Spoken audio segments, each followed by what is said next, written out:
Hi. శరీర ధర్మం topic చెప్పుకుంటున్నాం కదా. అయితే ఆరోగ్యం గురించి చెప్పకుండా ఎందుకు ఈవిడ ఈ టాపిక్స్ అన్నీ స్టార్టింగ్లో ఏదేదో టాపిక్స్ చెప్తున్నారని చాలామంది అనుకున్నారు. ఫస్ట్లో అనుకున్న వాళ్ళకి ఒక 10 భాగాలు పూర్తయిన తర్వాత ఆలోచించడం మొదలైంది. వాళ్ళ ఆరోగ్యం మీద శ్రద్ధ స్టార్ట్ అయింది. అప్పుడు అర్థమైంది వాళ్ళకి ఆ టాపిక్స్ ఎందుకు స్టార్ట్ చేసినామని. చెప్పాను మీకు, ఆయుర్వేద అంటే కేవలం ఫుడ్ తగ్గించేసి ఎక్సర్సైజ్ చేసి వెయిట్ తగ్గిపోవడం కాదు. శారీరక మానసిక ఆరోగ్యాలు అనేది మంచిగా ఉండడం, మనతో మనకి బాండింగ్ ఇంప్రూవ్ చేసుకోవడం. సో బేసిక్గా నేనేమనుకున్నానంటే, నేను డిప్రెషన్లో ఉన్నప్పుడు, ఎక్కువ మనుషుల నుంచి ప్రాబ్లమ్స్ ఫేస్ చేసినప్పుడు, సో నన్ను నేను స్ట్రాంగ్ చేసుకోవాలి, నా హ్యాబిట్స్ బాగుండాలి, నా ఫిజికల్ హెల్త్ బాగుండాలి. సో నేను అప్పుడు ఏదైనా కూడా చేయగలుగుతాను, నేను ఎనీథింగ్ ఎంతవరకు అయినా నేను చేయగలుగుతాను, దానివల్ల నేను ఆన్సర్ ఇవ్వగలుగుతాను అని అనుకున్నాను. సో నేనైతే ఫస్ట్ చేసిన పని నా మీద నేను ఫోకస్ చేసుకోవడం ఎక్కువ. సో నా మీద నేను ఫోకస్ చేసుకోవడం వల్ల నాకు ఫాస్ట్ రిజల్ట్ వచ్చింది. లా ఆఫ్ అట్రాక్షన్ అనొచ్చు, ఇంకోటి ఏదైనా కూడా వర్క్ అయింది. అంటే వర్క్ వస్తుంది, మనం స్టార్టింగ్లో ఒక వర్క్ అనుకుంటాం, ఆ తర్వాత అది నిజంగా వర్క్ వస్తే ఏడుస్తూ ఉంటాం, అబ్బా పని చేయలేకపోతున్నా. సో ఇట్లా కాకుండా నేను వర్క్ ఎంజాయ్ చేసుకుంటూ వెళ్ళినా, నా హెల్త్ మీద ఫోకస్ చేసుకుంటూ వెళ్ళినా, అన్నీ బ్యాలెన్స్ చేసుకుంటూ వెళ్ళినా సక్సెస్ వచ్చింది. కానీ నాకు అర్థమైంది ఏంటంటే, కొన్ని వేల మంది మీద రీసెర్చ్ చేసిన తర్వాత అందరికీ అంత డిప్రెషన్లో కూడా స్ట్రాంగ్ విల్ పవర్ రాదని అర్థమైంది. కొంతమంది ఏమో డిప్రెషన్లో ఉన్నప్పుడు హెల్తీ హ్యాబిట్స్ మీద వాళ్ళకు ఓన్గా ఫోకస్ చేస్తుంటే, కొంతమంది మాత్రం బాధలోనే, కొంతమంది కాదు 90% పీపుల్ బాధలోనే కూరుకుపోతున్నారు. ఈవెన్ ఆ 10% మందిలో కూడా వాళ్ళు ఎంత ఆరోగ్యం మీద కాన్సన్ట్రేట్ చేసిన హ్యాబిట్స్ మీద, ఆ డీప్గా ఉన్న ట్రామా నుంచి బయటకి రాలేక ఇబ్బంది పడుతున్నారు. ఇది నేను చూసిన విషయం. సో ఎప్పుడైనా కూడా మనకి మనం స్ట్రాంగ్గా ఒకటి ఒప్పించుకొని, లేదు నేను అలా ఉండాలి అని అనుకోగలిగితే, మీరు కూడా హెల్తీ హ్యాబిట్స్ మీద ఫోకస్ చేయగలుగుతారు అని అనుకొని నేను ఇది స్టార్ట్ చేశాను. ఎందుకంటే నేను చాలామందికి అలా చేశాను. ఎంతసార్లు వాళ్ళకి ఎంత కౌన్సిలింగ్ ఇచ్చినా, ఇప్పుడు 30 రోజులు ఉంటుంది, నాకు 30 రోజులు టైం పడుతుంది. లైఫ్ స్టైల్ లెర్నింగ్ ప్రోగ్రామ్స్ ఇవన్నీ కూడా ఎందుకు జాయిన్ అవ్వమంటా అంటే, నిజంగా బాధలో ఉన్న వాళ్ళకి ఆ 30 రోజులు ఎట్లా అనిపిస్తుంది అంటే, అమ్మయ్య నాకు ఒక దొరికింది, నేను ఎట్లా ఒకటి ఇవి చెప్పే మాటలు వినేసానన్నా సరే నేను మారుతాను ఈ కౌన్సిలింగ్, వాళ్ళకి ఇది చాలా హెల్ప్ఫుల్ అవుతుంది. సో ఆ 30 రోజుల వల్ల వాళ్ళు మారినా, ఆ తర్వాత కూడా నేను మళ్ళీ స్ట్రక్ అవుతున్నాను కూడా వస్తుంటారు. కానీ ఒక్క రోజుకు కౌన్సిలింగ్ ఏదీ జరగదు, ఒక కాల్లో మాత్రం ఏదీ జరగదు. అందుకే నేను తీసుకోను కాల్స్ కౌన్సిలింగ్స్కి వాటికి అంటాను. ఎందుకంటే విన్నంతవరకు బాగానే ఉంటుంది, ఆపేసిన తర్వాత వాళ్ళకి. సో అట్లీస్ట్ ఈ వీడియోస్ అన్నా సేవ్ అయ్యి ఉంటే, మీకు బాధ వచ్చినప్పుడు, ఏడుపు, కోపం ఇట్లాంటివి వచ్చినప్పుడు ఇది చూసుకొని మిమ్మల్ని మీరు మోటివేట్ చేసుకుంటారు అనే ఉద్దేశంతో ఈ సిరీస్ అనేది స్టార్ట్ చేసింది. అయితే నాకు బయట ఏం జరుగుతుందని తెలియదు, నాకు బయట వాళ్ళతో ఎవరితో కాంటాక్ట్లు అనేవి ఉండవు.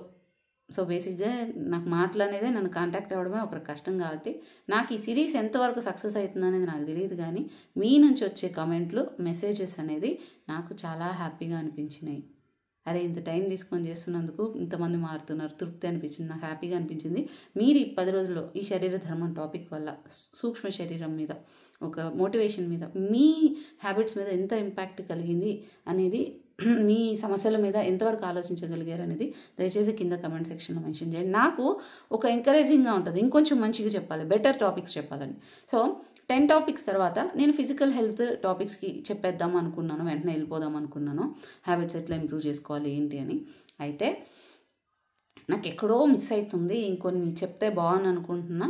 ఆ టైంలోనే నాకు లైఫ్ స్టైల్ లెర్నింగ్ ప్రోగ్రాంలోనే ఒక అమ్మాయి బాగా సైకలాజికల్గా చాలా డిస్టర్బ్ అయిపోయి మెంటలీ అమ్మాయి జాయిన్ అయినది. అప్పుడు హెల్త్ కూడా ప్రాబ్లమాటిక్గా ఉన్నది. అలాంటి అమ్మాయి మెల్లిగా తనకి తాను ఇంప్రూవ్ అవుతూ వచ్చింది.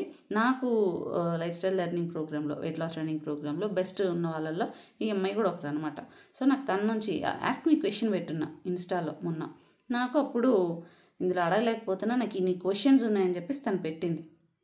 సో మామూలుగా ఇన్ని క్వశ్చన్స్ ఎవరైనా పెద్ద పట్టించుకోను, కానీ ఈ అమ్మాయి ఆల్రెడీ మారుతూ ఉండేటప్పుడు తనకు ఉన్న డౌట్స్కి ఎక్కడైనా స్ట్రక్ అయిపోతుంది అనే ఉద్దేశంతో, సరే ఈ అమ్మాయి అడిగిన ప్రతి క్వశ్చన్ నాకు వచ్చిన క్వశ్చనే, ఒక టైంలో 5-6 ఇయర్స్ బ్యాక్ నాకు అప్పుడు ఎవరు ఆన్సర్ చెప్పలే.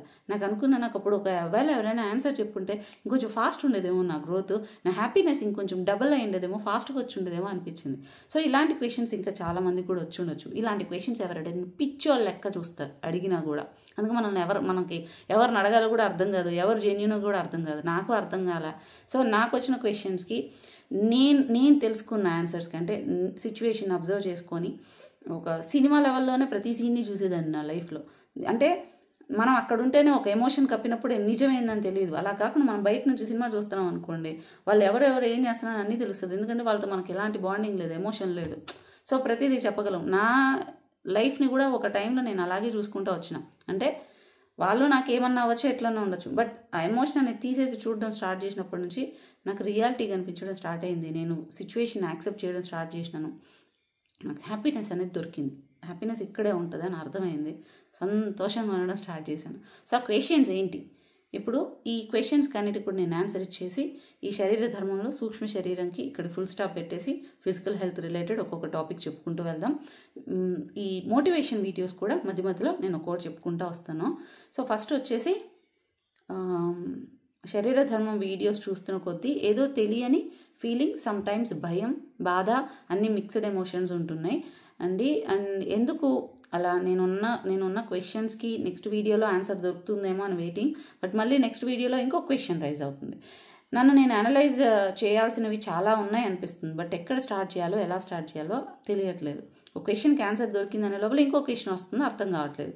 ఈ క్వశ్చన్ నేను టైప్ చేసి అడగడానికి అందులో సరిపోవట్లేదు, ఏది ఆస్క్ మీ క్వశ్చన్లో. సరే క్వశ్చన్స్ అడగండి అని చెప్పాను. అసలు లైఫ్ గోల్ ఏంటండి? మనీయా, ఫ్యామిలీయా, ఎమోషన్సా? ఇది క్వశ్చన్. సో ఇంకా చాలా క్వశ్చన్స్ అడిగింది, నేను ఒక్కొక్కటి చెప్తా వస్తాను. పెయిన్లో ఉన్నప్పుడు మనకి ఒక శ్మశాన వైరాగ్యం లాంటిది వస్తుంది. అంటే ఒక విపరీతమైన సైకలాజికల్గా మనం ఎట్లన్నా ఉన్నాయండి, మనం ఎలా ఉన్నా కూడా చుట్టుపక్కల వాళ్ళ డిస్టర్బెన్స్ వల్ల ఎంత స్ట్రాంగ్గా ఉన్నా కూడా వాళ్ళ సైకాలజీ అర్థం కాక అవతల వాళ్ళది మనం డిస్టర్బ్ అయిపోయేసి మనం మోసపోయి మనం అన్ని రకాలుగా నష్టపోయి కూర్చొని ఏంటి లైఫ్, ఏంటిది ఇట్లా అనిపిస్తుంటుంది. అది శ్మశాన వైరాగ్యం చాలా వరకు. అంటే ఒక టైం వరకు కలుగుతుంది. ఆ వారం అనిపిస్తుంది, ఒక రోజు అనిపిస్తుంది, 2 రోజులు అనిపిస్తుంది, వారం అనిపిస్తుంది, మళ్ళీ ఎవరి పనిలో వాళ్ళు పడిపోతారు. ఇది సర్వసాధారణ శ్మశాన వైరాగ్యం అంటారు కదా. ఈరోజు అది చెప్తారు, మళ్ళీ మామూలే అని. సో అది కామన్. కానీ కొంతమందికి అది కొన్ని నెలలు వెంటాడుతుంటుంది, ఇయర్స్ వెంటాడుతుంటుంది. అది స్పిరిచువల్ అవేక్. అంటే మీకు ఒక స్పిరిచువల్ పాత్కి మీ పెయిన్ ఒక దారి చూపిస్తూ ఉంది. సో మన పెయిన్ని మనల్ని డిస్ట్రాయ్ చేసుకోవడానికి ఉపయోగించవచ్చు, నాశనానికి, ఆర్ మనల్ని కన్స్ట్రక్ట్ చేసుకోవడానికి, మళ్ళీ నిర్మించుకోవడానికి వాడుకోవచ్చు. 2 మన చేతుల్లో ఉంటుంది. దీనికి ఏ దేవుడు, ఏ శక్తి, ఏది ఉండదు. లక్ అనే మాటను కూడా అంటారు. లక్ అనే మాటను నమ్ముతారా మీరు? లక్ అనే మాటను నమ్ముతారు. ఎవరికి వస్తుంది అంటే ఆ లక్ కష్టపడేవాడికి మాత్రమే లక్ వస్తుంది. ఏదో ఒక టైంలో వస్తుంది. వాడికి కొంచెం వచ్చినా కూడా వాడికి ఉన్న నేర్పరితనానికి, అప్పటిదాకా కష్టపడిన దానికి దాన్ని మార్చుకోగలడు, మలుచుకోగలడు, వచ్చిన సక్సెస్ని నిలుపుకోగలడు. కానీ అడదిడ్డంగా నడమంత్రపు సిరి అంటారు, అలా సడన్గా వచ్చిన వాళ్ళు నిలుపుకోలేరు. వాళ్ళే పోగొట్టేసుకుంటారు. ఎందుకంటే కష్టపడడం వల్ల వచ్చింది కాదు కదా, ఒక్కొక్క స్టెప్ ఎక్కుతూ ఉండడం వల్ల వచ్చింది కాదు కదా. కాబట్టి ఆ నడమంత్రపు సిరిలాగా అది కూడా పోతుంది. కానీ కష్టం అనే తెలిసిన వాడికి లక్ కలిసి వస్తుంది, నిలుస్తుంది. సో లైఫ్ గోల్ ఏంటి? సో ఈ క్వశ్చన్స్ అన్నీ కూడా పిచ్చి క్వశ్చన్స్ ఏం కాదు. ఎంఐ నాకు ఇట్లా అడుగుతా అంటే అందరూ వింతగా చూస్తున్నారని, నన్నే చూసినారు కదా. ఒక ఇంటర్వ్యూలో ఇస్తే ఎంఐ ఏంటి, సైకియాట్రీ ఏదన్నా నీడ్ ఉందేమో అని ఒకరు పెడితే, కొందరేమో తినకు వచ్చిన దాన్ని స్పిరిచువల్గా కనెక్ట్ చేసుకొని మలుచుకుంది లైఫ్. నేను అమ్మాయి కరెక్ట్గా చెప్పింది కమెంట్ ఎవరో, అది నిజం. సో మీకు ఇప్పుడు ఇన్ని క్వశ్చన్స్ వస్తున్నాయి. అది కూడా ఎంఐ 1 year నుంచి సేమ్ ఇదే దాంట్లో ఉంది. ఒక వారం కాదు, నెల కాదు. సో ఎక్కడో స్పిరిచువల్కి పాత్ పడుతుంది. బట్ మధ్యలో ఒక టెస్ట్లు ఉంటాయి అనమాట. ఎవరు ఆన్సర్ ఇస్తారో ఏదో లేదో తెలియని దగ్గర స్టాప్ అయిపోతుంది. సో అసలు life goal money, family, emotions ఏది కాదు. అన్నీ బ్యాలెన్స్ చేసుకుంటూనే పోవాలి. నేను ఇంతకుముందు కూడా నేను ఇప్పుడు చెప్పిన ప్రతి క్వశ్చన్స్కి ఆన్సర్ చెప్పిన, బట్ పర్టికులర్గా ఇది అని చెప్పాల. ఏంటి అంటే ముందు ఫిజికల్ హెల్త్ బాగుండాలి, మానసిక ఆరోగ్యం బాగుండాలి, మన ఫ్యామిలీని మంచిగా చూసుకోవాలి, మన రెస్పాన్సిబిలిటీస్ మనం క్లియర్ చేసుకోవాలి. తర్వాత సొసైటీ. ఇలా ఎవరైతే ఒక్కోటి బ్యాలెన్స్ చేసుకుంటూ వస్తారో వాళ్ళు సుఖ సంతోషాలతో ఉంటారు. ఇది రజనీకాంత్ గారికి బాబా సినిమాలు కూడా ఆయన చెప్తారు. సో ప్రతి ఒక్కళ్ళు గురువు చెప్పేది కూడా ఇదే మాట. తనని తాను వదులుకొని లేదంటే ఏదో ఒక్కటే పట్టుకొని ఉండకూడదని ఒకటి. అండ్ గోల్ లైఫ్లో ప్రతి ఒక్కరికి కూడా ఒకదానికి ఖచ్చితంగా దీనికోసం వీళ్ళు పుట్టారు అన్నట్లు అనిపిస్తుంది అనమాట.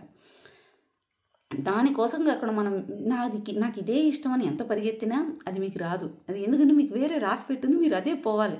ఒకసారి ఎన్ని ట్రై చేస్తున్నా ఇది జరుగుతూ ఉండదు. ఏందిరా జరగట్లేదు, పలానా మనిషి మనకి అవ్వట్లేదు, లేదు పలానా కెరీర్ మనకు అవ్వట్లేదు, మనది వేరే, దానికి పోవాలి.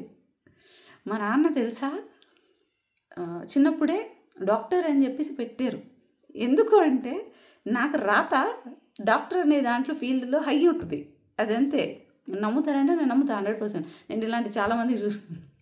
సో మనకంటూ ఉన్నదానికి ఎప్పుడైతే దాంట్లో మనం కృషి చేస్తామో ఫాస్ట్గా వస్తుంది సక్సెస్ అని అంటారు అనమాట. సో మీకు ఒక చిన్న ఎగ్జాంపుల్ చెప్తా. నా లైఫ్ గోల్ ఏంటి అనుకునేటప్పుడు ఇది చాలాసార్లు చెప్పాను, బ్రాడ్కాస్ట్ ఛానల్లో ఉన్న వాళ్ళకి తెలుస్తుంది. ఒక బిడ్డని చూపించి, దివ్య కూతుర్ని, మా చెల్లి కూతుర్ని, ఈ అమ్మాయి పుట్టడం కోసమే నా లైఫ్ అని నేను అనుకుంటాను, నా గోల్ ఇదే, నేను ఇదే తీర్చుకున్నాను అని చాలాసార్లు అన్నాను. ఎందుకంటే మా మదర్ చనిపోవడం, అమ్మాయి డిప్రెషన్కి వెళ్ళడం, హెల్త్ సరిగ్గా లేకుండా ఉండడం, ఆ తర్వాత అమ్మాయికి దగ్గరుండి పెళ్లి చేయడం, మంచిగా అమ్మాయిని ఇప్పటివరకు కూడా అమ్మ లేదు అనేది అమ్మాయికి బాధ లేదు, నేను ఉంటాను. సో అమ్మాయిని కేర్ తీసుకోవడం, ఒక బిడ్డ హ్యాపీగా పుట్టడం, సో ఇట్లాంటివన్నీ కూడా ఉండి ఇప్పుడు నేను లేకపోయినంటే, ఆ రోజు బాధ్యత తీసుకోలేకపోయింటే ఈ బిడ్డ ఉండేది కాదు కదా. సో ఈ బిడ్డ రావడానికి కారణమే నేను అనేదాన్ని ఉండాలి కాబట్టి ఆ బిడ్డ వచ్చింది అని నేను అనుకునేదాన్ని, అదే కూడా చెప్పేదాన్ని. పెద్ద మనిషికి రీసెంట్గా వాళ్ళ కూతురికి కన్సీవ్ అయింది. ఇది కూడా బ్రాడ్కాస్ట్ ఛానల్లో వాళ్ళకి తెలుసు. ఫస్ట్ బిడ్డ అమ్మాయి బాగానే ఉంది, రెండో బిడ్డ 8వ నెల చివరిలోకే కడుపులోనే బిడ్డ చచ్చిపోయింది. అయితే పెద్ద మనిషికి నేను చెప్పిన, ఈసారి నేను కేర్ తీసుకుంటాను, మంచిగా పుడుతుందిలే, ఏం కాదులే అని. దివ్య కంటే ఎక్కువ కేర్ తీసుకున్నాను ఈ అమ్మాయిని, హెల్త్ విషయంలో డాక్టర్కి ముందే చెప్పి అన్ని చెకప్లు ప్రతిదీ. సేమ్ మళ్ళీ బిడ్డ చనిపోయింది. ముందు రోజే, ఒక రోజు ముందే చనిపోయింది కడుపులోనే. నాకు అప్పుడు నేను మామూలుగా అరే ఏంది అని మామూలుగా ఆలోచించి వదిలేస్తా. కానీ ఈ అమ్మాయి ఆ బిడ్డను బయటికి తీయడానికి పెద్ద మనిషి భయపడింది. నా బిడ్డ బాగానే ఉంటుందా, ఈ బిడ్డను బయటికి తీసి ఇచ్చేస్తే చాలు అని ఏడుస్తా అంటే నేను వెళ్ళాను. అమ్మాయికి కాళ్ళు చేతులు రుద్దుకుంటూ అమ్మాయికి బిడ్డను బయటికి తీసి, చచ్చిపోయిన బిడ్డను అక్కడంతా పెట్టి, సో మొత్తం అంత స్ట్రగుల్. అది అమ్మాయిది నేను చూసినప్పుడు అంటే నేను ఒక మధ్యలో ఉన్నా, నేనేం చేయలే. ఆ అమ్మాయికి ఇదే చేసిన, ఈ అమ్మాయికి ఇదే చేసిన, కానీ ఈ బిడ్డ నేను కాపాడలేకపోయినా ఆ బిడ్డ బతికిందంటే అది నాకు సంబంధం లేనిది. అది సో నాది కాదు, ఏది నేను చెయ్యట్లేదు అనే విషయం నాకు అప్పుడు తెలిసింది. అప్పటి నుంచి ఏం జరిగినా నాకు సంబంధం లేదు, ఏదో జరుగుతుంది, నేనేదో మధ్యలో చేస్తున్నా, ఇట్లనే అనుకోవడం స్టార్ట్ చేశాను. నాకు సంబంధం లేదు, అంత దేవుడు చేస్తున్నాడు అంతే. సో లైఫ్లో ఒక గోల్ అనేది ఎవరికి అర్థం కాదు, ఏది కాదు. మనకు వచ్చిన పనిని మన పాటికి మనం చేసుకుంటూ పోతూనే ఉండాలని మాత్రం నాకు అర్థమైంది. దీనికోసమే పుట్టాను, దానికోసమే పుట్టాను, అంత డీప్కి మనం పోవాల్సిన అవసరం లేదు అని అర్థమైంది. మొన్న అమ్మవారి దగ్గర ఏడుస్తునేటప్పుడు మీ అమ్మగారు గుర్తొచ్చారా అని అడిగారు ఒకరు. నేను చెప్పా, అప్పుడు అనుకున్నాను, మా అమ్మ కడుపులో పుట్టడం నేను అదృష్టంగా భావిస్తా. ఆమె చేసిన పూజలే నాకు కొన్ని ట్రాన్స్ఫర్ అయినట్లు, నాకు కొన్ని బ్లెస్సింగ్స్ వచ్చినాయని నేను నమ్ముతా. సో ఆమె కడుపులో పుట్టడం నా అదృష్టం.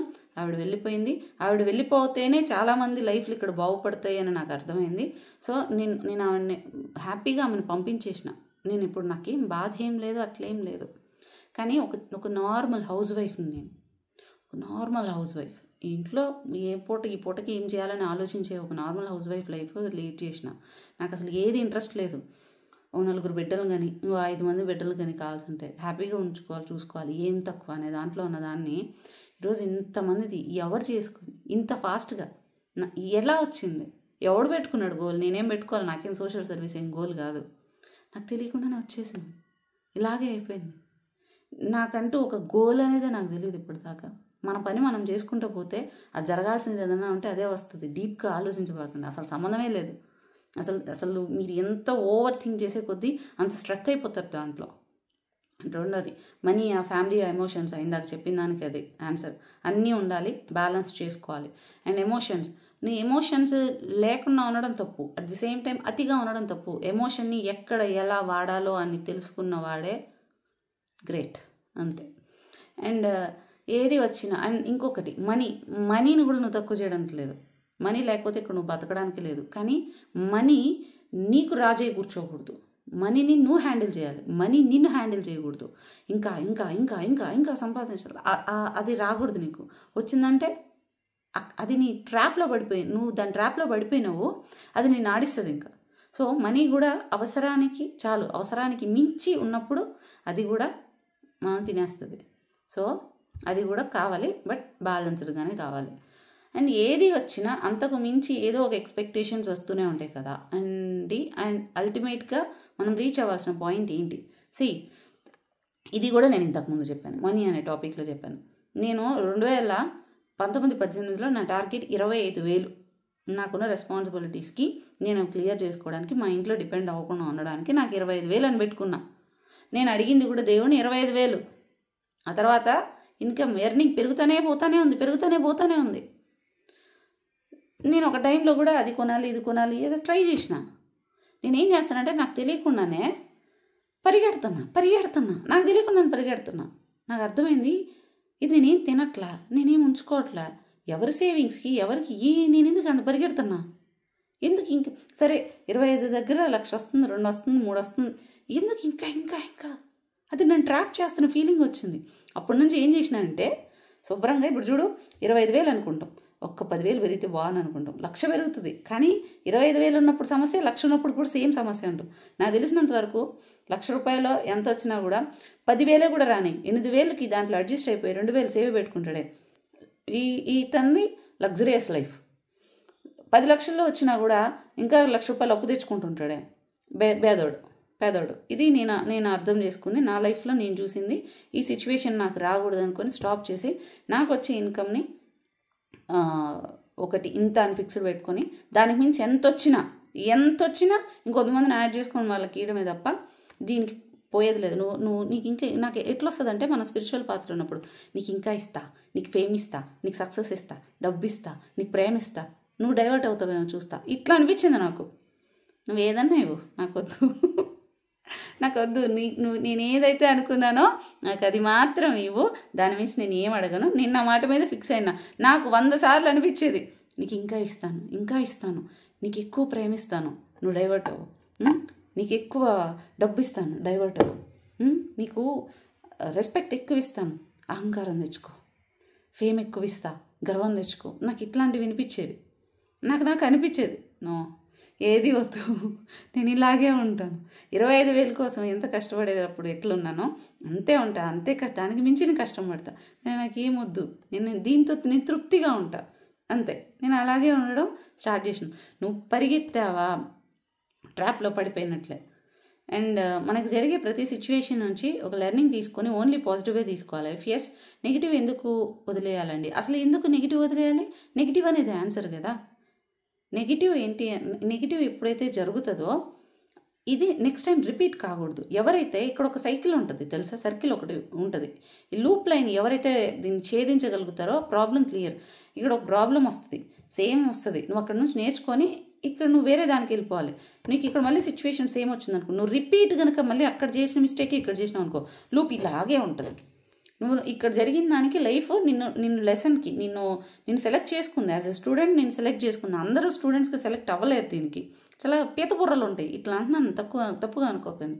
ఈ సోది ఇట్లా అంటుంటారు చూడు, వాళ్ళు పీతబుర్రలే అంటాను నేను. వాళ్ళ లైఫ్ ఎక్కువ ఆలోచించలేరు. సో వాళ్ళు రిపీట్గా మిస్టేక్ చేస్తూనే ఉంటారు, డబ్బు వెనక పోతుంటారు, ఎక్కువ అది కావాలి ఇది కావాలి అనుకుంటూ ఉంటారు. ఈ లూప్లైన్ వీళ్ళకి ఎప్పుడైతే మనకు ఆశ అనేది ఉంటుందో, ఆశ అనేది ఉన్నప్పుడు కంటిన్యూగా మిస్టేక్ జరుగుతూనే ఉంటుంది. నువ్వు ఆశ అని ఉన్నంత వరకు నువ్వు ఏది చూసినా ఒక్కసారి అని అనుకోవడానికి ఎక్కువ అవకాశం ఉంది. ఆశ వదిలే, నాకు అవసరం లేదు, నీకు ఇంత డబ్బులు ఇస్తా, నాకు ఇప్పుడు అవసరం లేదు, నేను ఖర్చు పెట్టుకున్నంత ఏం లేదు, నేను ఖర్చులు తగ్గించుకుంటా, కావాల్సి ఉంటే నేను దానికి తగ్గట్టే ఎక్కువ ఖర్చులు లేకుండా నా ఖర్చులు నేను బ్యాలెన్స్ చేసుకుంటా. ఇలా అనుకో, డబ్బులు వస్తుంది కదా ఒక్కసారి అనుకునే కొద్దీ నువ్వు నెగిటివ్ లూప్లోనే పడిపోతావు. సో నీకు ఒకసారి లైఫ్లో ఏదైనా సిచ్యువేషన్ జరిగితే ఆ నెగిటివ్ నుంచి నువ్వు లెసన్ నేర్చుకోవాలి, నువ్వు వదిలేయకూడదు. అండ్ నా దృష్టిలో ఎవరు తెలివైన వాళ్ళు అంటే, సంపాదించిన దాన్ని ఎలా ఖర్చు చేయాలి, ఎలా సేవ్ చేయాలని నేర్చుకున్నాడే తెలివైనోడు. అది ఇష్టం వచ్చినట్టు ఖర్చు పెట్టేసి నేను అందరికి ఇచ్చేసిన, వాళ్ళకి ఇచ్చేసిన, వీళ్ళకి ఇచ్చేసిన ఎవరేమన్నారు? నువ్వు ఇక్కడ ఇది కలియుగం. నువ్వు కాపాడుకుంటేనే 10 మందిని కాపాడగలగాలి. నన్ను నేను అర్పించుకొని, నన్ను నేను త్యాగం చేసుకొని చేస్తా అంటే ఇక్కడ పనికిరాదు. ఓకే. అండ్ లైఫ్ ఫుల్ఫిల్లింగ్ అంటే ఏంటండి, నేను ఇది ఇంతకుముందే చెప్పేసా. మనం సొసైటీ, ఫ్యామిలీ ఇవన్నీ కూడా ఎట్లా చూసుకోవాలి అని చెప్పి, మన కోసం బ్రతకడమా, ఫ్యామిలీ కోసం, ఆ సొసైటీ కోసం, అన్నీ ఉండాలి. బ్యాలెన్సింగ్ అన్నీ ఉండాలి. నీ టైం ఇన్వెస్ట్మెంట్ అన్నిటికీ డిస్ట్రిబ్యూట్ చేయాలి. నేను ఒకదానికి ఉంటానంటే మాత్రం బ్యాలెన్స్ చేయలేకపోయినా పడిపోతావు. బ్యాలెన్సింగ్ ఇక్కడ అన్నిటికంటే కూడా ముఖ్యంగా రావాల్సింది అది ఎక్కువ, ఇది ఎక్కువ, ఏది ఎక్కువ తక్కువ ఉన్న సమస్య. ఒక వైటమిన్స్ డెఫిషియన్సీ తీసుకోండి, ఇంకోటి ఏదైనా తీసుకోండి. నేను హెల్త్కి సంబంధించింది మొత్తం లైఫ్కి అప్లై చేస్తా. అన్నీ కూడా బ్యాలెన్స్డ్గా ఫుడ్లో ఎట్లా ఉండాలో లైఫ్లో కూడా అన్నీ బ్యాలెన్స్డ్గా ఉండాలి. డెత్ మన డెస్టినీ అయితే ఎందుకు ఇంత మెటీరియలిస్టిక్ థింగ్స్కి లేదా మనీకో ఇంకో దానికో ఎందుకు ఇంతలా కావాలని కోరుకుంటున్నాం? ఎందుకు ఆ ఫియర్ ఆఫ్ డెత్ అండి? ఇది ఎలా ఓవర్కమ్ చేయాలి? నాకు ఫియర్ ఆఫ్ డెత్ అయితే ఏం లేదు. నేను హ్యాపీగా ఇప్పుడు తీసుకుపోయి నేను హ్యాపీగా వెళ్ళిపోతాను. అదేదో అయ్యో ఇక్కడ నేను బతకలేకపోతున్నాను అనేదానికి కాదు. నేను ఎవరు యాక్సెప్ట్ చేసినా చేయకపోయినా అండి, నేను ఒక వరల్డ్ అయితే చూసిన. మనం ఇక్కడ నుంచి ఎప్పటికైనా వెళ్ళిపోవాల్సిందే. జర్నీకి మాత్రమే వచ్చినాం. ఇక్కడ ఈ జర్నీ చిన్న దాన్ని ఎంజాయ్ చేసుకుంటూ పోవాలా. నేను పలానా, నాకు అంత ఉంది, నాకు ఎంత ఉంది, నువ్వు ఏం ఆటలాడినా అటు చెల్లవు, దేనికి పనికిరాదు. నువ్వు ఇక్కడ నుంచి నెక్స్ట్ జన్మకి కానీ వేరే దానికి కానీ ట్రాన్స్ఫర్ అవ్వగలిగేది నాకు తెలిసింది ఒకటే, తపన, నాలెడ్జ్. డబ్బు కాదు, ఇంకోటి ఏది కాదు. అన్నీ ఉండాలి. అవి కూడా ఏమి నువ్వు ఉండకూడదు, నువ్వు పేదరికంలో బతకాలి అనట్లేదు. ఓ టైం వరకు కష్టపడు, సేవ్ చేసుకో. కానీ ఎక్కడికో చోట ఒక ఫుల్ స్టాప్ ఉండాలి. ఫుల్ స్టాప్ పెట్టకుండా నేను ఇంకా చేసుకుంటానే పోతానంటే ఎవరి కోసం, దేనికోసం? శిశి జానులకైనా మేము ఒకటే, వాళ్ళకి కూర్చొని తిన్నా కూడా తరగనాస్తుంది, ప్రాబ్లం లేదు. కానీ వాళ్ళు ఇండివిజువల్గా చేసి వదిలేస్తాం. ఆ తర్వాత ఎప్పుడుకో వస్తుంది వాళ్ళకి ఆస్తి. వాళ్ళు ఇండివిజువల్గా బతకగలగాలి. మన పిల్లలకు ఫస్ట్ అదే నేర్పించాలి. సేవ్ చేసి మన లైఫ్ అంతా ఇక్కడే దానికోసమే నాశనం చేసుకొని ఆ తర్వాత లాస్ట్లో బాధపడితే ఉపయోగం అయితే ఏం లేదు. ఫియర్ ఆఫ్ డెత్ అనేది ఉండాల్సిన అవసరం లేదు. నేను నా లైఫ్లో ఒక్క కోరిక కూడా లేదు, కానీ ఒకే ఒక కోరిక ఉంది. నా సమాధి నీట్గా మంచిగా కట్టించుకొని పోతా. ఇది మాత్రం ఖచ్చితంగా. నేను మొన్న చూపించాను కదా 5 acresది ఆర్ఫనేజెస్కి అని చెప్పేసి కూరగాయలు పండిస్తున్నామని, విత్తనాల కోసం కూడా అని చెప్పి చాలాసార్లు వీడియో పెడుతున్నాను కదా. అమ్మవారి దగ్గర కాదు, ఇంకొకటి. అక్కడే నా సమాధి కట్టించుకుంటా. అది నా డ్రీమ్. ఎందుకంటే ఇన్ని పనులు చేయడానికి, నేను ఈ ప్రపంచంలో బతకడానికి నాకు సహకరించింది శరీరం. దీన్ని నేను దేవుడితో సమానంగా భావిస్తాను. దీన్ని నేను చక్కగా దానికి లాస్ట్ మాత్రం మంచిగా చేసేసి పోతా. ఎందుకంటే మీకు చెప్పాను, ఒకరు అడిగారు మీ మదర్ని ఎందుకు పూడ్చారు, కాలుస్తారు కదా అని. చిన్నవాళ్ళని, ఇంట్లో చిన్నగా పుట్టిన వాళ్ళని పూడుస్తారండి, కాల్చరు. పెద్దవాళ్ళని కాలుస్తారనమాట. సో నది దగ్గర పూడ్చడం, ఆ తర్వాత 3 months కూడా అసలు ఎక్కడుందో కూడా కనబడకుండా పోవడం. ఈవెన్ నాకు ఆ టైంలో నిజంగా నేను అంతవరకు మా అమ్మని సెన్స్ అయిన దాన్ని, అక్కడికి వెళ్తే నిజంగా నాకు ఎలాంటిది, మా అమ్మది ఎట్లాంటిది నాకు అనిపించలేదు. సో నాకు అనిపించింది శరీరానికి ఒక సోల్కి సంబంధం లేదు. ఒకలాంటి నాకు ఫస్ట్ పడింది ఆలోచన అక్కడే. సో ఇది ఉన్నంత వరకు మాత్రమే మనం ఏం పనులు చేసినా, ఎన్ని కథలు పడినా ఇక్కడ అని చెప్పి.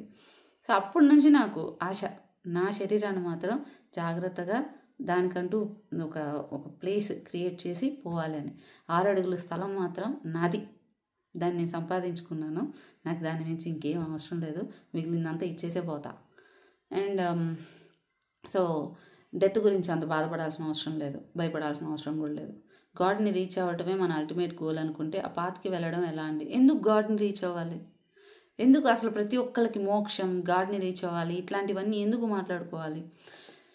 నేను మామూలుగా బుక్స్ చదవడానికి టైం లేనప్పుడు యూట్యూబ్లో కొంతమంది సాధువులు రాసినవి ఆడియోస్ ఉంటాయి అనమాట. నేను అవి వింటుంటా. ఒక బుక్ ఏదో నేను రీసెంట్గా ఒక 6 months బ్యాక్ నేను విన్నాను. నాకు లింక్ దొరికితే మీకు నేను పెడతాను. అంటే సాధువులు వాళ్ళ సాధన ఒక వాళ్ళ శరీరం కాకుండా సూక్ష్మ శరీరం త్రూ యోగులు వీళ్ళు కొన్ని టిబెట్ ఇట్లాంటి కొన్ని ప్లేసెస్లో తిరిగేటప్పుడు వీళ్ళకి కొంతమంది సిద్ధులు యోగులు కనబడడం, వాళ్ళతో వీళ్ళు మాట్లాడడం, వాళ్ళు ఎలా మాట్లాడారు ఇట్లాంటివన్నీ కూడా వీళ్ళు రాసుకున్నారనమాట బుక్స్. అలాంటిది నేను ఒకటి ఈ మధ్య విన్నా. దాంట్లో ఆయన ఒకరు అడుగుతారు, మీరు నాకు ఇక్కడ ఏదో కష్టంగా అనిపించింది కానీ నాకు కూడా ఇక్కడ ఉండిపోవాలనిపిస్తుంది, మీరు చాలా కష్టతరంగా ఉంది మీ తపస్సు ఇదంతా కూడా, నేను చేస్తానంటే నువ్వు అనుకున్నంత ఈజీ కాదు, ఇది చాలా కష్టము, నిద్ర లేవడానికే కష్టపడతారు మీరు, కానీ ఇక్కడ మేము ఇది వేరేది అని అంటే, లేదు కూడా నాకు కూడా ఇష్టంగా ఉంది, నేను కూడా చేస్తానంటాడు. అప్పుడు ఆయన ఒక మాట చెప్తాడు, అడుగుతాడు, మీరు మోక్షం కోసం చేస్తున్నారా? మాకు మోక్షాలు ఇవన్నీ మాకు తెలీదు. ఆయన అట్లే అంటాడు సాధువు, నాకు మోక్షాలు ఇవన్నీ తెలీదు, మేము మంచిగా తపస్సు చేస్తాం, మా తపోశక్తిని జనం బాగుండడానికి ధారపోస్తాం, అంతవరకే. దీంతో మోక్షం వస్తుందా, దేవుడు కనిపిస్తాడా, ఇంకో దానికి మేము చేయం, సర్వేజన సుఖినో భవంతు, అందరూ బాగుండాలని కోరుకుంటాం. ఎంత మంచి మాట అది. వాళ్ళు పీక్కి వెళ్ళే కొద్దీ వాళ్ళ గుణము ఇలా ఉంటుంది, మోక్షం ఇలాంటి గాడ్ని రీచ్ అవ్వాలి. ఇది నాకు ఎందుకో మంచిగా అనిపించలేదు, నాకు ఈ మాట బాగా నచ్చింది, నేను అనుకునేదాన్ని అప్పట్లో. అంతే కదా, మోక్షం ఎందుకు, మనం ఇక్కడ ఉన్నంతకాలం మనం మంచి చేసేది నలుగురు మంచిగా ఉంటే ఇట్లా చేయొచ్చు కదా, ఎందుకు దేవుడిని చూడాలి ప్రతి డైమెన్షన్. ఇప్పుడు నేను ఇక్కడ ఉన్నాను, నా వీపు వెనక ఏముందో మీకు తెలుసా? మీకు తెలియదు కదా. ప్రతి డైమెన్షన్ని మనం చూడలేము, అలాంటి డైమెన్షన్స్ చాలా ఉన్నాయి. మనం ఏదో ఫిజికల్ థింగ్స్ తోటి, ఒక మెటీరియల్ థింగ్స్ తోటి, ఒక కళ్ళు ఇట్లాంటి వాటితోటి మనం అలాంటివి చూడాలంటే చూడలేం. నన్ను దాన్ని ప్రూవ్ చేయమంటే నేను చేయలేను. సో నన్ను కూడా చాలామంది అన్నారు, మీరు డాక్టరే కదా ఇట్లాంటివన్నీ అంటే, ఇప్పుడు మీకు తెలుసు చాలా వరకు నేను చాలా పక్కా ప్రాక్టికల్గా ఉంటా. ఇట్లాంటివి ఉన్న వాళ్ళు ఏదైనా చూసి ఒకసారి ఎక్స్పీరియన్స్ చేశాక ఎవరైనా చెప్పినా సరే ఇది కాదు అంటే మేము ఒప్పుకోం, చూసాము కాబట్టి ఉన్నాయి, ఎస్ అంతే కాన్ఫిడెంట్గా చెప్పగలుగుతాం. నేను కూడా చెప్తాను, నన్ను ఎవరైనా ప్రూవ్ చేయమంటే నేను ప్రూవ్ చేయలేను. నేను నమ్ముకున్న సిద్ధాంతం వల్ల ఎవరికి నష్టం లేదు, ఇంకా 10 మందికి లాభం కలిగింది కాబట్టి నేను అవన్నీ పూజలు చేయండి, భక్తులుగా ఉండిపోండి, ఇదేంటి యోగా ఇట్లాంటివి చేసుకుంటూ ఉండి, ధ్యానాలు చేసుకుంటూ ఉండిపోండి ఇట్లాంటివి చెప్పట్లేదు కదా మనం. కాబట్టి దీనికి ఎవరికి నష్టం లేదు. అండ్ ఎవరిని అయినా అడగాలి అన్నా ఏంటి చావు గురించి అసలు నోట్లోంచి ఇది అయిపోయింది కదా, ఓకే. అడగాలంటే చావు గురించి అసలు నోట్లో నుండి ఆ వర్డ్ కూడా పలకూడదు అంటున్నారు. మన డెస్టినీ అదే అనుకున్నప్పుడు మాట్లాడొద్దు అని ఎందుకు ఇలా? ఇఫ్ ఇన్ కేస్ అది నిజమైనా మీరు వీడియోస్లో చూపించినట్లు మన ఓన్ హౌస్కి మనం వెళ్ళిపోతాం అంతేగా. ఇవి ఎక్కువ తెలుసుకునే కొద్దీ డెప్త్ ఏం అర్థం కావట్లేదు సిరి గారు. మేబీ నాకు ఇంకా క్యాపబిలిటీ రాలేదేమో. ఒకసారి పాయింట్ ఆఫ్ టైంలో ఒక గాడ్ ఇష్టం అనిపిస్తుంది ఎందుకు అలా. ఇది కూడా ఒక టైంలో ఒక గాడ్ ఒక్కొక్కరు మనకు తెలియకుండానే ఇష్టపడుతుంది. ఇది నేను చాలాసార్లు చూశాను, ఇష్టపడతాం. ఆ టైంకి అది ఆయన ఆరా మన ప్రొటెక్షన్ అంట. ఆ టైంకి ఒక్కోసారి అమ్మవారి దాంట్లో ఉంటాం, ఒక్కోసారి శివుడు దాంట్లో ఉంటాం, ఒక్కోసారి కాలభైరుడు దాంట్లో ఉంటాం. ఇది నాకు వచ్చిన క్వశ్చన్స్. ఈ అమ్మాయి అడిగిన ప్రతిదీ నాకు వచ్చిన క్వశ్చన్. ఆ టైంలో వాళ్ళు మన ప్రొటెక్షన్ అట. సో దానికి ఆ టైంకి మనకు తెలియకుండానే వాళ్ళకి అట్రాక్ట్ అవుతామట. అండ్ ఇంకా ఏమైనా క్వశ్చన్స్ ఉన్నాయంటే క్వశ్చన్ అడిగారు, రెస్పాన్సిబిలిటీ కోసం వర్క్ చేయాలనుకుంటే ఉండే రిక్వైర్మెంట్స్ అండ్ ఉండే మెటీరియలిస్టిక్ గోల్స్ కోసం ఇలా ఉండి లైఫ్ లాంగ్ వర్క్ చేసిన వస్తూనే ఉంటాయి. ఇలాంటప్పుడు మనం సొసైటీ కోసం ఎలా వర్క్ చేయాలండి? సొసైటీ కోసం ఫస్ట్ వర్క్ చేయాలనే దాన్ని తీసి పక్కన పెట్టేసేయండి. ఫర్ ఎగ్జాంపుల్, నేను సొసైటీ కోసం చేస్తాను, లేకపోతే ఇంకోటి ఏదో పెట్టుకున్నాను అనుకోండి. మీకు ప్రాక్టికల్గా నేను ఎందుకు చెప్తానంటే నా లైఫ్ మీరు చూస్తున్నారు కాబట్టి మీకు ఈజీగా అర్థమవుతాను. కేవలం మాత్రమే నా గురించి చెప్తున్నా, డబ్బా కోసం కాదు. ఇప్పుడు సాయి ఉంది, నా ఇంట్లో మా చెల్లెళ్ళు ఉన్నారు, లేకపోతే హస్బెండ్ ఉన్నారు, ఇంకోరెవరో ఉన్నారు, వీళ్ళు సమస్యలతోటి ఉన్నారు. నేను వీళ్ళని పట్టించుకోకుండా, నేను వీళ్ళ బాధ్యతలు నేను ఏం చేయగలను చేయకుండా నేను పోయి ఇంకో సొసైటీకి చేసుకుంటా ఉంటా అంటే అవదు. అండ్ మనం ఇట్లా ఇంత స్పిరిచువల్కి కనెక్ట్ అయినప్పుడు, ఇన్ని క్వశ్చన్స్ ఉన్నప్పుడు, ఇంత సెన్సిటివ్గా ఉన్నప్పుడు మన చుట్టుపక్కల వాళ్ళు ఏమాత్రం బాధపడినా మనకి డిస్టర్బెన్స్ ఎక్కువ ఉంటుంది. మనం అన్నీ వదులుకొని ఇట్లా పోలేం. సో నేను ఎందుకు అంటే వీళ్ళందరినీ కూడా కేర్ తీసుకోవడం స్టార్ట్ చేశానంటే, నాతో నేను ఎక్కువ మింగిల్ అవ్వడానికి నాతో నేను బాండింగ్ అనేది పెంచుకోవడానికి నాకు ఫస్ట్ డిస్టర్బెన్స్ ఏంటి అంటే, నాతో ఉన్న వాళ్ళు బాధపడితే నా వల్ల కాదు. సో నేనేం చేశానంటే, నన్ను నేను హ్యాపీగా ఉంచుకోవడానికి, నాతో నేను ఎక్కువ బాండింగ్ ఇంప్రూవ్ చేసుకోవడానికి నా చుట్టుపక్కల వాళ్ళ ప్రాబ్లమ్స్ క్లియర్ చేసుకుంటూ వచ్చాను. నాతో ఎవరున్నా వాళ్ళు సంతోషంగా ఉండాలి, వాళ్ళు బాధపడితే నేను ఒప్పుకోలేను.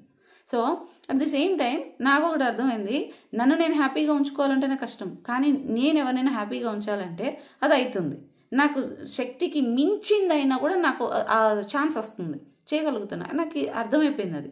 అండ్ ఇంకొకటి, నాకేదైనా ప్రాబ్లం వచ్చినా దాని అంతటా అదే సాల్వ్ అయిపోతుంది. ఇది నేను అబ్జర్వ్ చేసిన. నీకు భయం లేదని అడుగుతారు చాలామంది. నేను ఎప్పుడైతే ఇది అబ్జర్వ్ చేశానో అంటే, 2, నాకు ఏదైనా ప్రాబ్లం వచ్చినా, నా జోలికి ఎవరైనా వచ్చినా దానంతట అదే తొలగిపోతున్నారు. వాళ్ళకి ప్రాబ్లమ్స్ రావడమో నేను ఇది ఎన్నిసార్లు ఎక్స్పీరియన్స్ చేశాను. మా ఇంట్లో వాళ్ళు కూడా ఈ విషయం బాగా నమ్ముతారు. ఎవరైనా నాకు ప్రాబ్లం క్రియేట్ చేస్తానా, నా గురించి చెడు ఉన్నా, వాళ్ళంతటా వాళ్ళకే ఏదో జరిగి తప్పిపోతుంటుంది. నాకు ఒక సమస్య వచ్చినా ప్రాబ్లం క్లియర్ అయిపోతుంటుంది. ఓ ఫినాన్షియల్గా ప్రాబ్లం వచ్చినా క్లియర్ అయిపోతుంటుంది. నా వాళ్ళకి ఏదైనా సమస్య వచ్చేది నేను క్లియర్ చేసుకోవాలి అని నేను బాధపడినానంటే, నేను బాధపడినా అది క్లియర్ అయిపోతుంది. పోనీ నాకు అది చేయగలిగే కెపాసిటీ వస్తుంది నా వాళ్ళు అనుకున్నప్పుడు. ఇంక నా భయం ఎందుకు ఉంటుంది? సో నువ్వు వాళ్ళు సంతోషంగా ఉండకుండా నేనేదో సొసైటీ చేయాలి, అట్లా పోవాలి ఇట్లా పోవాలంటే అవ్వదు. నువ్వు నీలోనే ఒక భాగమే నీ వాళ్ళందరూ కూడా. సో నీ వర్క్ చేసుకోవాలి, నువ్వు పని చేసే తీరాలి. అది 18 గంటలు చేస్తావు, 20 గంటలు చేస్తావు, ఎన్ని గంటలు చేస్తావు, పని చేయాలి. నీ వాళ్ళని బాగా చూసుకోవాలి, నీతో నువ్వు బాండింగ్ ఇంప్రూవ్ చేసుకోవాలి. నాకు టఫెస్ట్ ఏదన్నా అనిపించిందంటే, దీనికి వచ్చేసి కరింగల మాల ఉంటుంది, ఈ చేతికి ఏముంటుంది, గోల్డ్ బ్యాంగిల్ ఉంటుంది. రీజన్ ఏంది తెలుసా? నేనైతే డీప్గా ఇటు వెళ్ళిపోతా, లేకపోతే ఇటు వెళ్ళిపోతా, ఏదో ఒక సైడ్ డీప్కి వెళ్ళిపోతా. బ్యాలెన్స్ చేయడం నాకు అన్నిటికంటే కష్టమైన విషయం అని అనిపించింది. అంటే నేను మరీ స్పిరిచువల్గా వెళ్ళిపోయినా మా ఇంట్లో వాళ్ళు భయపడుతున్నారు. అట్లా అని చెప్పేసి నేను దీని సైడ్ వెళ్ళిపోతే లోపల బాధ, నొప్పి ఎక్కువైపోతుంది. ఏంది ఇది, నేనేం చేస్తున్నానని. సో 2, ఒక స్పిరిచువల్ సైడ్ వెళ్ళిపోయినా నా కాళ్ళు ఇంకా భూమి మీదే ఉంది. నేను భూమి మీదనే బతకాలి, ఇలాంటి మెంటాలిటీస్ మధ్యలోనే బతకాలి. నాకు అర్థమైంది బ్యాలెన్సింగ్ చాలా ఇంపార్టెంట్ అని. నేను దీని మీద కూడా వీడియో చేసిన. 1 year అయిందో 8 months అయి ఉంటుందో, ఈ ఇయర్లోనే స్టార్టింగ్లో చేశాను అనుకుంటా. నాకు ఒక రకమైన మెంటల్ టార్చర్లో ఉన్నాను అప్పుడు. నాకే ఇన్నర్ స్ట్రగుల్ ఎక్కువ ఉంది, ఎవరితో చెప్పుకోవాలో అర్థం కాక, ఏం చేయాలో అర్థం కాక. సో 2 బ్యాలెన్సింగ్ వచ్చి తీరాలి. ఉండి లేనట్లు ఎలా ఉండాలి, ఎందుకు అట్లా ఉండాలి? అలా ఉండాల్సిన అవసరం లేదు. వేరే వాళ్ళు మనకు హామ్ చేసినప్పుడు వాళ్ళు బ్యాడ్, నేను గుడ్ అన్న ఒక ఈగో వస్తుంది కదా, అది ఎలా పోగొట్టుకోవాలి? స్పిరిచువల్ అంటే నువ్వు దేవుణ్ణి పడి పూజించడం కాదు. ఎప్పటికప్పుడు నిన్ను నువ్వు సెల్ఫ్ చెక్ చేసుకుంటూ నీలో ఏం బ్యాడ్ క్వాలిటీస్ ఉన్నాయో, గుడ్ క్వాలిటీస్ అయినా కూడా అతిగా ఉండకూడదు. ప్రేమ, అమాయకత్వం అన్నీ అతిగా ఉండకూడదు. ప్రతిదీ సెల్ఫ్ చెక్ చేసుకొని అది కరెక్ట్ చేసుకుంటూ అది తీసేసుకుంటూ రావడమే స్పిరిచువల్. సో నువ్వు బ్యాలెన్స్ చేసుకుంటూనే రావాలి. అది ఎప్పటికప్పుడు క్రాస్ చెక్ చేసుకొని అలాంటిది కూడా ఉండకూడదు అని నీకు నువ్వే చెప్పుకోవాలి. అసలు మనం ఏంటి, మనలో ఏముంది, మనం రీచ్ అవ్వాల్సింది ఏంటి, మనం ఎక్కడికి వెళ్ళాలి, వెళ్ళాల్సిన పాత్ ఎవరితో వెళ్ళాలి, ఎలా వెళ్ళాలి. మనతో వెళ్ళాల్సిన వాళ్ళు మాత్రం ఆ టైంకి అలా వాళ్ళే వచ్చేస్తారు. దీని గురించి కూడా బాధపడక్కర్లే. నేను ఒకప్పుడు ఎవరైనా వెళ్ళిపోతుంటే, అయ్యో వీళ్ళు వెళ్ళిపోతే నాకు ఇట్లా ఏం కాదు, ఫుల్ఫిల్ అయితేనే ఉంటుంది. కాకపోతే ఇవన్నీ జరగాలంటే నీది కరెక్ట్గా ఉండాలి, బ్యాలెన్సింగ్గా ఉండాలి. అండ్ ఇంకా కొంతమంది అండి ఏ రకమైన స్వార్థం, తన ఇట్లాంటివి ఉండకూడదు. ఇంకొంతమంది మన రిలేషన్ అయిన వాళ్ళ ఎమోషన్స్ మనకి ఏం ఎఫెక్ట్ అవ్వదు. ఒకరితో ఎమోషన్ అయితే ఎఫెక్ట్ ఉంటుంది, ఒకరితో ఎమోషన్గా ఉండదు. మన వాళ్ళైనా ఎందుకు అంటారు. కొందరికి తల్లితోటి ఉంటుంది, కొంతమంది తండ్రితో ఉండదు. బట్ ప్రేమ ఉంటుంది. కానీ కొంతమంది బాధపడితే మనకు బాధ వేస్తుంది. కొంతమంది పడితే మనకు కూడా పెద్ద బాధ లేదు, వాళ్ళు బాధపడుతున్నాం. ఏమంటే వాళ్ళతో పెద్దగా ఎమోషనల్ బాండింగ్ మీకు లేదు, వీళ్ళతో ఎమోషనల్ బాండింగ్ ఎక్కువ ఉంది, అంతే. ప్రేమ లేదని కాదు. సో స్పిరిచువల్ పాత్ అంటే అన్నీ వదిలేయడం కాదు. ఫస్ట్ ఆఫ్ ఆల్ గుర్తుపెట్టుకోండి. ఈవెన్ మనకి వేదాల్లో చెప్పింది కూడా లాస్ట్లో అన్నీ కూడా వదిలేసిన తర్వాత మనం దాన్ని ఏమంటారు, నా పేరు సడన్గా గుర్తు రావట్లేదు, వానప్రస్థాశ్రమమా, అన్నీ వదిలేసుకొని వెళ్ళిపోతాం, అడవికి వెళ్ళిపోతాం. అది కూడా లాస్ట్లో ఒక రాజు అయినా కూడా అన్నీ చేసుకొని ఆయన బాధ్యతలు కంప్లీట్ చేసుకొని పోవాలి. నీ బాధ్యతలు వదిలేసినా అది ద్రోహమే. సో నీ బాధ్యతలు నువ్వు నిర్వర్తించాల్సిందే. నా బాటికి నేను వెళ్ళిపోతా అన్నీ వదిలేసుకొని దానికి లేదు. ఇక్కడ టఫెస్ట్ టాస్క్ నాకు ఏదన్నా అనిపించిందంటే ఒకటే, నీతో నువ్వు బాండింగ్ ఇంప్రూవ్ చేసుకోవాలి, నీ వాళ్ళు బాగుండేటట్లు చూసుకోవాలి. అండ్ ఇంకొంచెం నిన్ను నువ్వు బెటర్ చేసుకుంటూ సొసైటీకి మంచిగా ఉండేటట్లు చేసుకోవాలి. నీలో ఏమాత్రం నెగిటివ్ క్వాలిటీస్ కానీ పాజిటివ్ అతిగా ఉండడం కానీ ఇలాంటివి ఉండకూడదు. నాకు అనిపించింది టఫెస్ట్ ఏదన్నా అనిపించింది అంటే బ్యాలెన్స్ చేయడమే టఫ్ అనిపించింది. ఇవి పిచ్చి క్వశ్చన్సా? నో నో నో ఇవి పిచ్చి క్వశ్చన్స్ కాదు. ఎవరైనా అడిగితే వాళ్ళు అంటారు మనల్ని పిచ్చోళ్ళని. అందరూ చెప్పలేరు ఈ క్వశ్చన్స్కి ఆన్సర్స్. మీరు కూడా ఎక్కువ ఎవరితోటి ఇట్లాంటి స్పిరిచువల్ డిస్కస్ చేయకండి. ఎప్పుడైనా గుర్తుపెట్టుకోండి, ఇలాంటివి అవతల వాళ్ళు ఎవరితో పడితే వాళ్ళతో డిస్కస్ చేయొద్దండి. అవతల వాళ్ళు కూడా ఆ టైం లైన్ అంటే ఆ థాట్ ప్రాసెస్ సేమ్ ఉన్న వాళ్ళతోనే చేసుకోండి, రిలీఫ్ ఉంటుంది. లేకపోతే మనం పెద్దవాళ్ళ లెక్క చూస్తారు. సో స్పిరిచువల్ పాత్ అంటే సింపుల్. నీ హ్యాబిట్స్, నిన్ను నువ్వు సెల్ఫ్ చెక్ చేసుకుంటూ ఉండడం, బ్యాలెన్స్ చేసుకుంటూ ఉండడం, ఎవరిని హామ్ చేయకుండా ఉండడం, నీ బతుకు నువ్వు బతకడం, అంతే. అర్థమైందా? డీప్కి వెళ్ళకండి. ఇంకా నుంచి ఒక్కొక్క టాపిక్ చెప్పుకుంటూ వెళ్దాం హెల్త్ గురించి. ఓకేనా? Bye, thank you.